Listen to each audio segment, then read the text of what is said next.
Good morning sir. Good morning. मैं जानना चाहती हूँ कि हम सिचुएशन को बिल्कुल ऐसे कैसे देखें कि हमें सिचुएशन से बाहर निकलना है। कि मान लो हमारे पास बार बार कोई प्रॉब्लम आ रही है, हम उसे फेस कर रहे हैं, फिर जो आसपास के हमारे सराउंडिंग्स के लोग हैं वो भी टाउंटिंग कर रहे हैं हम पर, नहीं तुमने पहले भी ऐसे किया था, अब फिर तुम फेल हो जाओगे इसमें, तो वहाँ जा करके हम स्टक हो जाते हैं और फिर हमारा कॉन्फिडेंस लूज हो जाता है। हम एग्जैक्टली कहाँ स्टक हो जाते हैं, जिसको आप जो वर्ड यूज कर रहे हो स्टक हो जाते हैं, मतलब आप कह रहे हो कि हम अपनी थिंकिंग में स्टक हो जाते हैं। थिंकिंग में स्टक हो जाते हैं, राइट? कि हम ओवर थिंकिंग में चले जाते हैं। ओवर थिंकिंग कि हम बैठे बैठे बस सोचते रहते हैं कि ऐसा क्यों हुआ, क्या हुआ, ऐसा नहीं होना चाहिए, कि हमारे में कुछ ऐसा हो गया तो क्या होगा, वैसा हो गया तो क्या होगा, मैं दोबारा भी ट्राई किया नहीं हुआ तो क्या होगा। हम जानते हैं कि पहले भी ऐसा हुआ था, फिर हमने उसे ओवरकम कर लिया, लेकिन बार बार वही चीज आते आते फिर वही ब्रेन का जो कंफर्ट जोन है हम फिर वहीं स्टक होने लगते हैं। और जिस कंफर्ट जोन की आप बात कर रहे हो वो एक्चुअल में ओवर थिंकिंग वाला जोन है। ओवर थिंकिंग वाला जोन है, मतलब बैठे बैठे बस सोचते रहते हैं जैसी हमारी कंडीशनिंग हुई कर है, कुछ नहीं पाते हैं। करते भी हैं तो थोड़ा सा करना शुरू करते हैं, उसके बाद वापस से वो थॉट्स हमारे ऊपर हावी हो जाते हैं। राइट? यही आप कह रहे हैं। राइट सर प्रॉब्लम जो है इतनी ज़्यादा, क्योंकि एक्चुअली क्या लाइफ में अगर कुछ अच्छा होता है तो शायद हम प्रॉब्लम से इजीली निकल जाते हैं, बट बैक टू बैक जब आपको फेलियर्स ही मिल रहे हैं उस टाइम पे भी आपको फिर दिखना ही बंद हो जाता है कि हाँ निकलने का भी कोई रास्ता है। प्रॉब्लम सबसे बड़ी पता है क्या है? कि सबको यही लगता है कि हमारी प्रॉब्लम सबसे बड़ी है। अगर यहां पर मैं एक एक करके सबको बोलूं कि आप बताओ कि आपकी लाइफ में क्या क्या प्रॉब्लम्स आई या अभी क्या प्रॉब्लम्स चल रही है, तो आई एम श्योर कोई सोच भी नहीं सकता कि अच्छा ऐसी ऐसी प्रॉब्लम्स भी कोई फेस कर सकता है क्या। तो इन प्रॉब्लम्स के बावजूद भी कुछ लोग आगे बढ़ पाते हैं, कुछ नहीं बढ़ पाते हैं। That is the big question कि एग्जैक्टली हम स्टक कहां पर होते हैं। क्या हम एक्चुअल में लाइफ में प्रॉब्लम्स में फंसते हैं या उन प्रॉब्लम्स को लेकर के जो हमारी थिंकिंग है वहां फंसते हैं? सबसे पहले ये चीज हमको क्लियर होना चाहिए। तो जो हम कह रहे हैं फंस गए हैं, हम एक्चुअल में प्रॉब्लम्स में नहीं फंसे हैं, क्योंकि प्रॉब्लम्स तो सबकी लाइफ में है। हम एक्चुअल में थिंकिंग में फंस जाते हैं। राइट। ये पॉइंट सुनने में छोटा लग रहा होगा, but it is a very big point two understand in life, जो 99% लोगों को नहीं समझ में आता है। हम क्या समझते हैं कि हम प्रॉब्लम्स में फंस गए हैं, क्योंकि the moment you say that, तो जब तक प्रॉब्लम्स रहेगी तब तक आप फंसे रहोगे। और प्रॉब्लम्स कब तक रहेंगी? लाइफ टाइम, जब तक लाइफ रहेगी। Right. But the moment you से कि मैं प्रॉब्लम्स में नहीं फंसा हूं, प्रॉब्लम्स मतलब लाइफ में नहीं फंसा हूं, मैं लाइफ के बारे में जो मेरी थिंकिंग है उधर मैं फंस गया हूं जाकर के। अब मैं उस थिंकिंग को कैसे चेंज करूं? Right. If you say that, तो वो आपके हाथ में पूरा कंट्रोल है। But if you ask me this question कि मेरी लाइफ की जो प्रॉब्लम्स हैं वो कैसे सॉल्व हो, तो उसका कोई जवाब नहीं है, क्योंकि वो कभी नहीं होगा। आज आपकी एक प्रॉब्लम है, वो सॉल्व हो भी जाएगी, कल कोई और प्रॉब्लम आ जाएगी, परसों कोई और आ जाएगी, फिर कोई और आ जाएगी, फिर कोई और आ जाएगी। Right sir. तो कैसे हम अपनी थिंकिंग को चेंज करें? सिंपल। थिंकिंग चेंज हो गई तो सब चेंज हो जाएगा। सब चेंज हो जाएगा, क्योंकि प्रॉब्लम्स को देखने का नजरिया बदल गया तो प्रॉब्लम बदल गई। एक बंदा जिसकी थिंकिंग नहीं फंसी हुई है, उसको आप चारों तरफ से फंसा दो, वो निकल जाएगा। लेकिन जिसकी थिंकिंग फंसी हुई है, उसको आप जा करके दुनिया जहान के सारे रिसोर्सेज दे दो, पूरा का पूरा खजाना भी दे दो, तब भी वो नहीं निकल पाएगा, तब भी रोएगा बैठ करके कि क्या मेरे को चारों तरफ खजाने से कैद कर दिया। अरे भाई खजाना है, कैद नहीं है। देखा ना ऐसे लोगों को जिनके पास में सब कुछ है लेकिन रोते रहते हैं। तो सब कुछ मिलना इज नॉट अ सोल्यूशन। जिनकी लाइफ में कोई प्रॉब्लम नहीं है वो भी रो रहे हैं। सो अब आता है कि इसका सोल्यूशन क्या है, कि we are stuck in our thought process, how to get out of it. तो सबसे पहली चीज ये समझनी है, ज्यादा सोचने से कुछ नहीं होता है, सही सोचने से होता है। अभी सही सोचना क्या है? What is right thinking? Positively, not positively सोचना। इसको भी ध्यान से समझ लेना।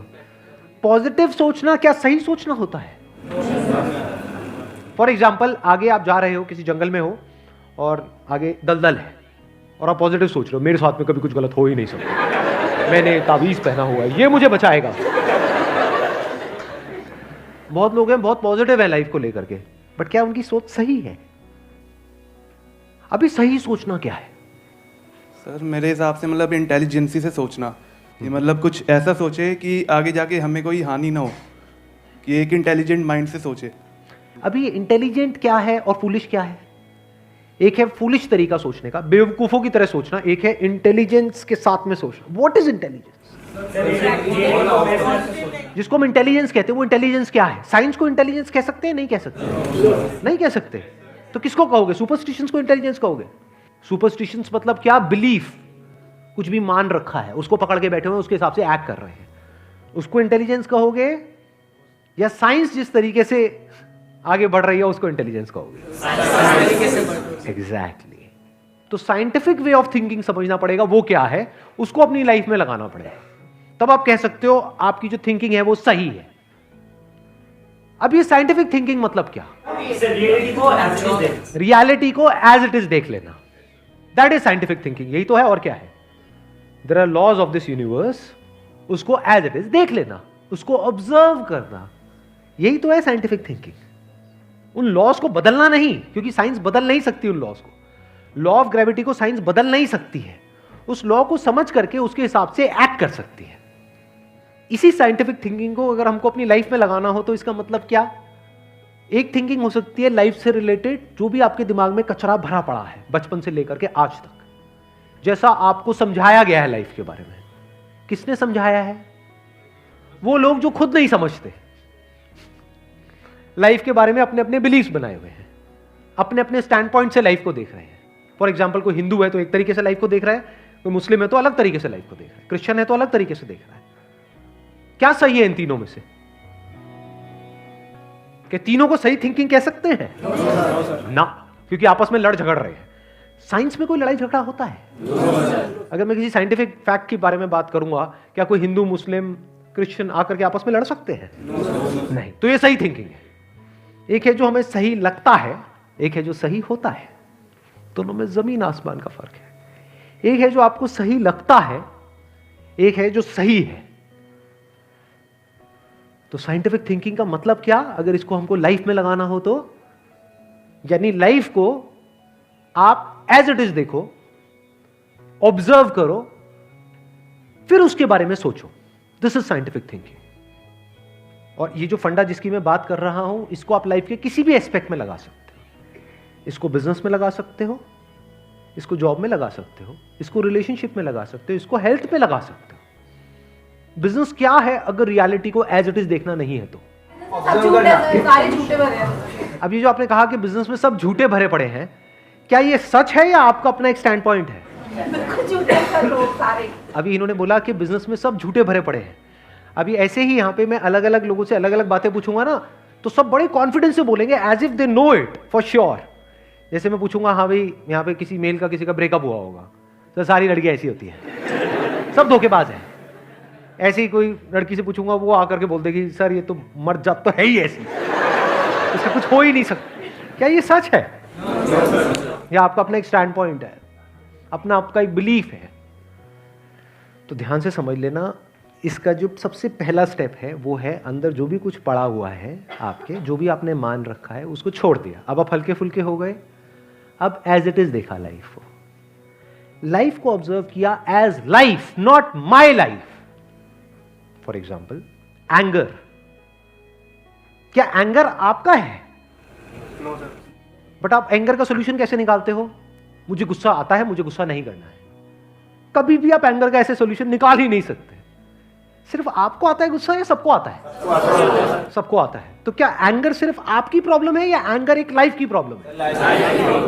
Fear, if you can look at fear, not your fear और माई फियर, फियर, डर है ना, वो डर क्या है? Can you look at it? इसको बोलते हैं साइंटिफिकली चीजों को देखना। रिलेशनशिप, नॉट माई रिलेशनशिप और योर रिलेशनशिप, रिलेशनशिप। तो इस तरह से जब हम चीजों को देखते हैं ना, not from a subjective point of view but from an objective point of view, जैसे एक साइंटिस्ट देखता है, जैसे एक साइंटिस्ट ऑब्जर्व करता है, वहां पे ना खुश हुआ जाता है, ना परेशान हुआ जाता है, ना पॉजिटिव हुआ जाता है, ना नेगेटिव हुआ जाता है। This positive and negative is your stand point, is a subjective point of view. In objective reality, उसमें खुश क्या होना है और दुखी क्या होना है, वहां पर सब कुछ क्लियरली नजर आ रहा होता है। वहां पे कभी भी हमारी थॉट प्रोसेस स्टक नहीं होती है, हम फंस ही नहीं सकते। बिलीफ्स में आप गारंटेड फंसोगे, शॉर्ट टर्म में वो अच्छे लग रहे होते हैं क्योंकि वहां पे कंफर्ट मिलता है। जो भी हमने मान रखा है, अगर उसको पकड़ करके हम बैठे रहें और उसमें गोल गोल घूमते रहें तो बड़ा कंफर्ट मिलता है, लेकिन आगे जाकर के वो हमको फंसा देता है, एंटैंगल्ड कर देता है। बट जो रियलिटी है वो धीरे धीरे आपको आजाद करती रहती है, जितना आप रियलिटी को समझ जाते हो उस लेवल तक। यानी कि अगर इसको मैं पूरा समअप करूं जो भी मैंने अब तक कहा है उसको, ये सेशन शुरू कहाँ से हुआ था? फेलियर से हुआ था कि एक के बाद एक हमने लाइफ में बहुत सारे फेलियर्स फेस करे हैं। तो अब अपने फेलियर्स को ऑब्जर्व मत करो, अपने को बीच में से हटा दो, ऑब्जर्व करो ये जो फेलियर्स हैं ये क्या है। तो you will start seeing the nature of those failures, you will start seeing the causes of those failures. For example मेरी लाइफ है, अगर मेरे को उसको ऑब्जर्व करना है, दो तरीके हो सकते हैं। एक ये, अब मैं अपनी लाइफ में थोड़ा सजा रहा हूं जिससे कि आप उसको रिलेट कर सको। मैंने पास में कुछ गलतियां करी, बहुत बड़ी बड़ी गलतियां करी, मेजर लॉसेस हुए, तो एक एंगल तो ये हो सकता है मैं ऐसा कैसे कर सकता हूं। दूसरा ये है कि मैं ऑब्जर्व करूं कि एग्जैक्टली वो गलती क्या थी और उसका कॉज क्या था। तो वो दिख जाता है, अच्छा उस टाइम पे वो ग्रीड बहुत ज्यादा हावी हुई पड़ी थी। अच्छा ग्रीड क्यों हावी हुई पड़ी थी, इतना लालच क्यों आया हुआ था कि हाँ ये करना है ये करना है ये करना है, ये क्यों आया हुआ था? और ये बचपन से ऐसी कंडीशनिंग हुई पड़ी थी, बचपन से घर में यही सारी बातें सुनी थी, तो इसलिए I was acting out of that information जो मेरे अंदर फीडेड थी, and that was not correct information. वो सारी इंफॉर्मेशन गलत थी, जिसकी वजह से मैंने जल्दी से एक्ट किया, बिना सोचे समझे, बिना सही थिंकिंग के एक्ट कर दिया, उस वजह से जाकर के फंस गया। तो मुझे उस बंदे ने नहीं फंसाया, मैं खुद फंसा अपने लालच की वजह से। तो अब ये क्लियर हो रहा है हम कैसे देखते हैं। तो वंस वी सी दैट, तो अब मैं उससे पूरी तरह से फ्री हो गया, because I understood something which is very basic in life, जिसकी वजह से पूरी की पूरी लाइफ एक अलग ट्रैक पे निकल गई। क्या समझ आया? कि कभी भी ग्रीड से एक्ट नहीं करना है। अब इसको हम समझते हैं, कैसे समझते हैं? मॉरल साइंस की बुक से। वो सब बकवास है, ये लालच नहीं होना चाहिए, सबके अंदर लालच भरा पड़ा है, बट लालच हमको कैसे फंसाता है, इसको ऑब्जर्व किया अपनी गलतियों के बेस पर, और फिर समझ आया अच्छा ये होता है। लालच से ग्रोथ नहीं होती है। लालच से आप पैसा कमा सकते हो, बट उसको आप ग्रोथ नहीं कह सकते, क्योंकि आप डिग्रेड हो रहे हो, तो आप एक्चुअल में ग्रो नहीं कर रहे हो। एक्चुअल ग्रोथ में उसको कह सकता हूं जो होलिस्टिक ग्रोथ हो, उसको ग्रोथ बोल सकते हैं। आपने पैसा तो कमा लिया, लेकिन डर में जी रहे हो कि मैंने इतने घपले कर दिए हैं, अगर किसी ने पकड़ा गया तो पता नहीं क्या हो जाएगा, क्या फायदा ऐसी लाइफ का, उसको आप ग्रोथ कहोगे? Can you call it growth? ना। तो लालच से ग्रोथ नहीं होती।